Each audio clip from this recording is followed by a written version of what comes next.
Go. Alright, so bitches, welcome back to another YouTube motherfucking episode, right? Before we get started, I just want to thank all y'all for watching the YouTube channel, and you really helping me out a lot. If you are not subscribed, you punk ass better subscribe. You're missing out on a lot of shit, you heard? But anyways, today, I'm going to be going over tips to blow up your bench press. Sorry, I'm tweaking out my pre-workout right now. Peak game, right? I'm only 185, 184, and I'm natural. You don't believe me I'm natural, you can Google the goddamn shit. I'm a tested powerlifter. But anyways, I'm only 185, 184. Today I have a top of 418 on bench press, right? How I train my clients, I have them, keep in mind, every lifter is different. So whatever works for me may not work for you. Whatever your quote-unquote coach has done in the past, and he's coaching off of experience, that shit may not work for you, right? But we all have to start from a baseline. We all have a foundation that we start from, right? And from what I was taught, it starts with the leg drive, the placement of the bar, and your hand placements, right? So, come a little closer real quick. So as far as your leg drive, there's two types of people. There's people who do this, start like this with their feet. There's people that start like this with their feet, right?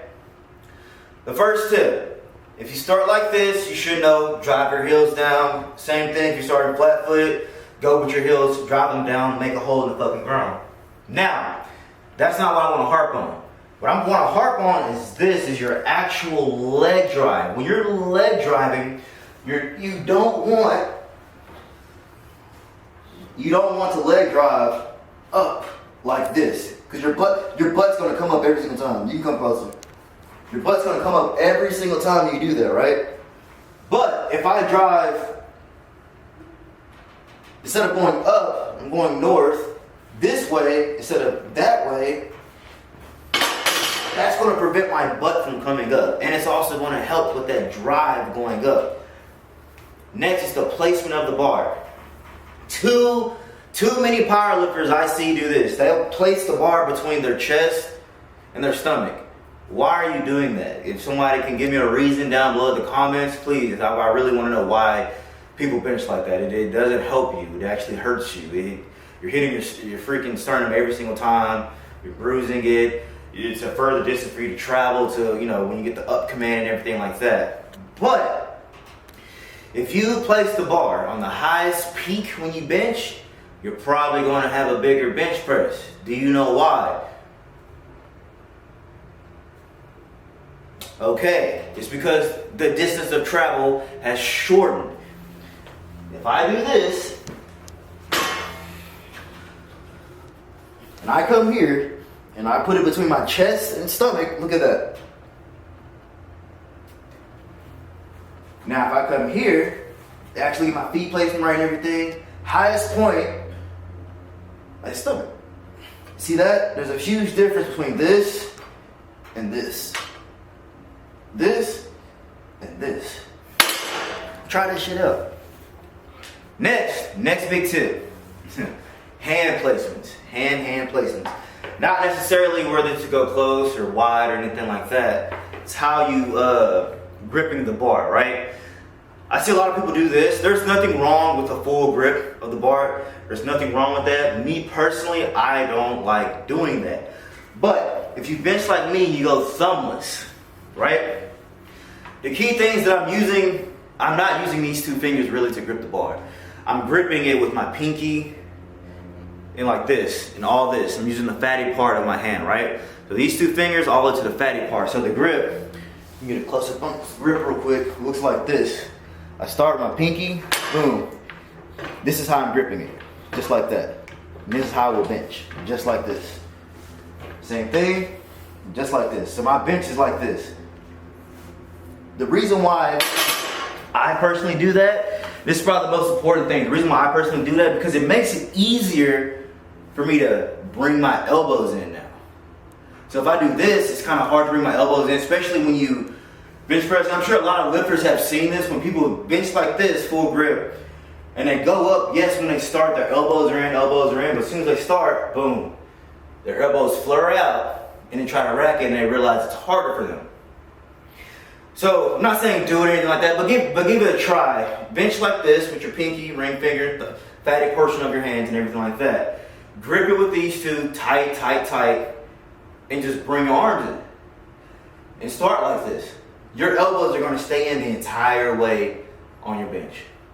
Guaranteed the entire way, unless you purposely flare the motherfuckers out. But if you go with your natural body movement, yeah, and you bench like this, flexing with your pinkies, always the fatty portion of your hand, your elbows are going to stay in, right? Those are the three biggest tips I would give to a new beginner powerlifter. Even if you've been lifting for years and you don't know that, I would recommend trying those. Like I said, those things right there are kind of a baseline, because you can go off of that. You can start that baseline, but then you can make it your own style, whatever you want. Same thing like with the hands, you can go close, wide, do what you want. Do what you want. Same thing with this, you can go close, wide, do flat, do tiptoes, anything you want. Same thing with the highest point of your, because your highest point may not be where my stomach is. It may be something different. Only thing I'm giving you is a baseline to start from and go off of there, because like I said in the beginning, every lifter is different. Alright? Enough of this talking bullshit. I am tweaking out on pre-workout. I'm about to start. Shit.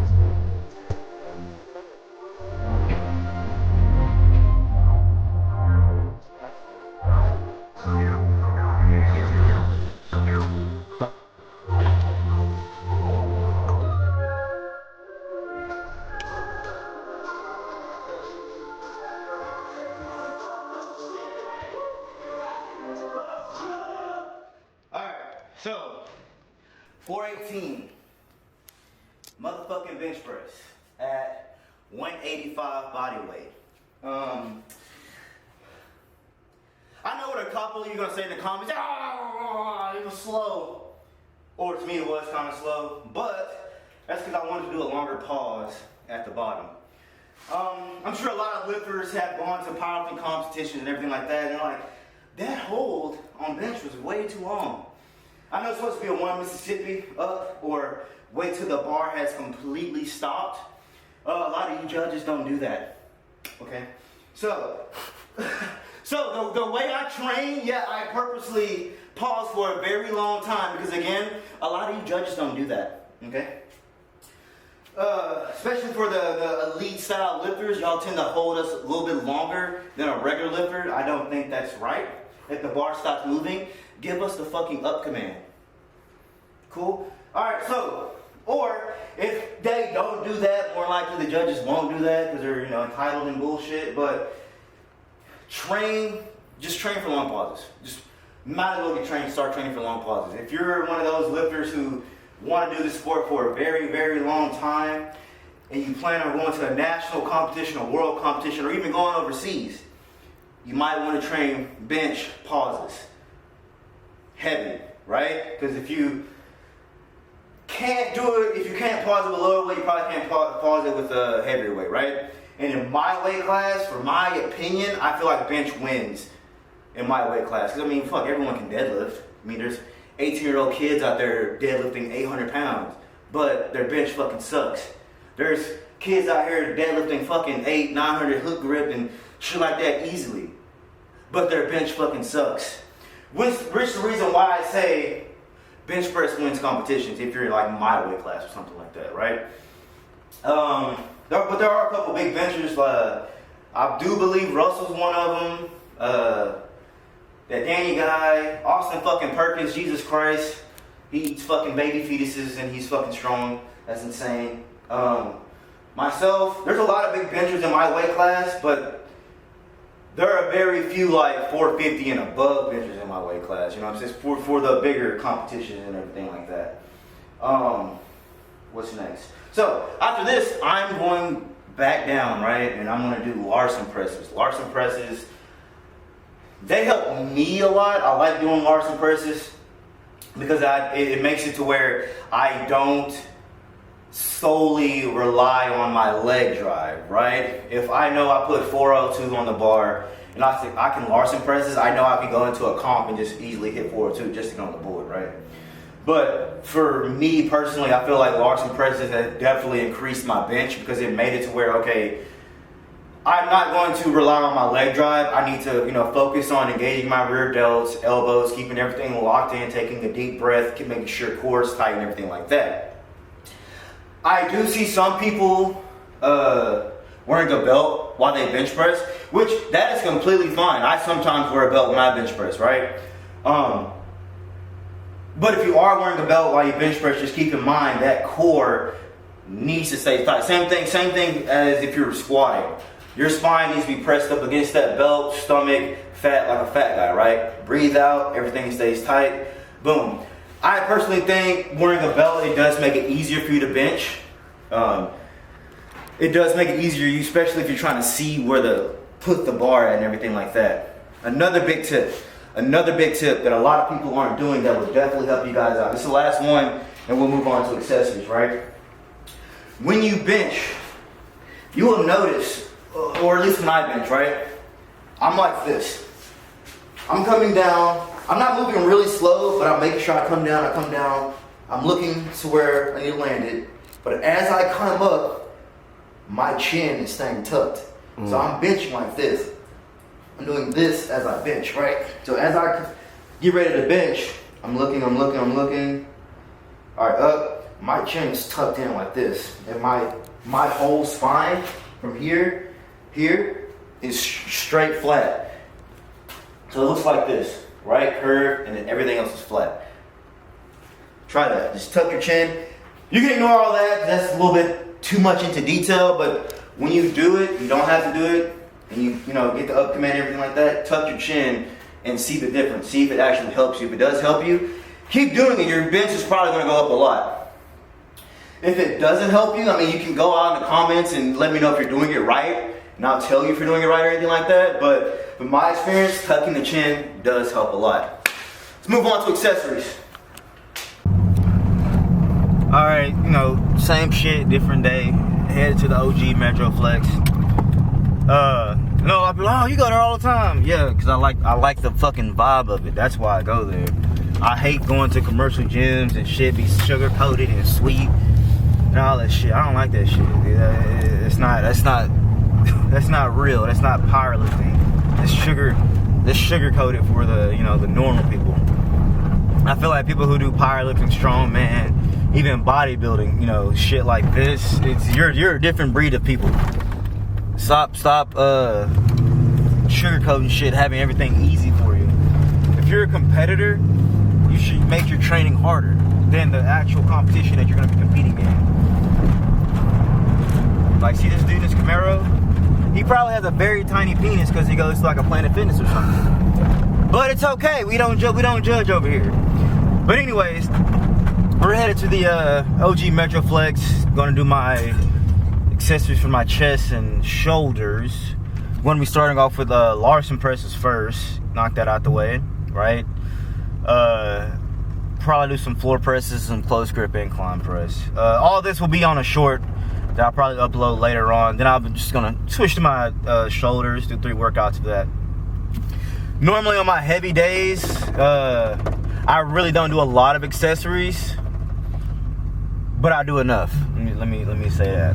Again, every lifter is different, and if you're one of those lifters who are trying to write everything down off of YouTube, keep in mind every lifter is different. What works for me may not work for you. this is at this point, if you're doing this and it's not working for you, you might want to get a coach.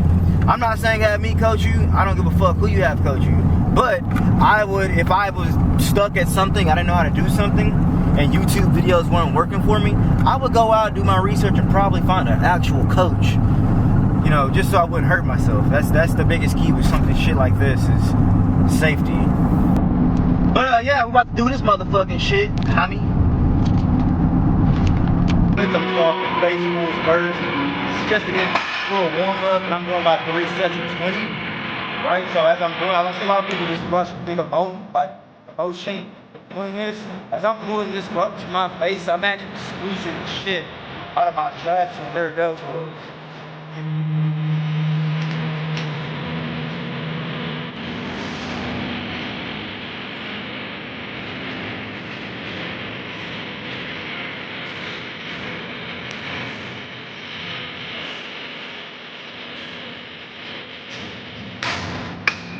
Hey, I was working out today.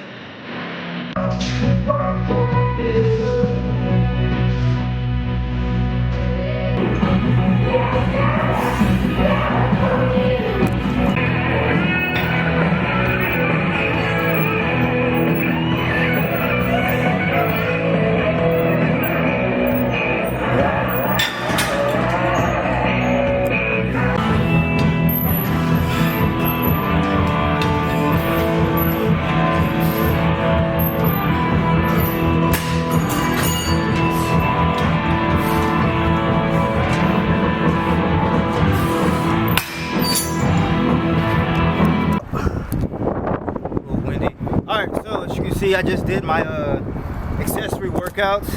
So I did 3 shoulder workouts, mainly based off my rear delts. So I started off with, you know, some face pulls. Then I did bench rear delt flies. Then I did bent over. So the second one was bent arms, so it looks like this, right? Right. Then the other one was bent over, so it looks like this, right? I know what a lot of you in the comments might say, a lot of people might say, in general, oh, that doesn't work in rear delts. It does if you know what you're doing, right? So same thing, if I'm doing a lat pull down, and I'm straight up and I'm doing it like this, I'm probably working my lats, right? But if I slightly bend like this and focus on my rear delts, more than likely I'm engaging my rear delts, right? So, workouts in. I wanted a little bit of love, so I did like, you know, the machine, lateral raises. I finished it off with the lat pull down, but I used the close grip. I was at 300 crunches, powerlifting days and everything like that. But do not forget the tips, and do not forget to subscribe. You motherfuckers is liking, but you gotta subscribe. What you doing? What you doing? That bench is stuck at 225. You 220 pounds, 225 bench. Might want to subscribe. I want to press the subscribe button. I'm gonna smoke some weed.